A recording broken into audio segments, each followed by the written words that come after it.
আল্লাহর কথা মানুষের পরিবর্তনের জন্য। এই কোরআনের কথাগুলো আমাদের জিন্দেগি বদলাবার জন্য। মসজিদে জুমার নামাজে প্রত্যেক জুমায় বয়ান হয়। এক বছরে 52 সপ্তাহ, চিন্তা করে দেখেন, একটি বছরে 52 সপ্তাহ। তাহলে 52 সপ্তাহ ইমাম সাহেব আপনাদের জন্য নসিহত করে। এইভাবে যদি 30 বছর 40 বছর ধরে শুনে থাকেন, তাহলে আজকে কতদিন ধরে আল্লাহর কথা শুনতেছেন?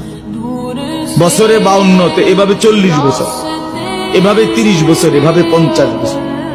অথচ এত লম্বা সময় আল্লাহর কথা শুনবার পরেও এখনো মিথ্যা বলা ছাড়তে পারলেন না।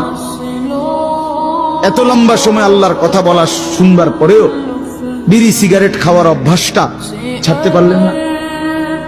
এত লম্বা সময় আল্লাহর কথা শুনবার পরেও চা দোকানের আড্ডা বন্ধ করতে পারলেন না।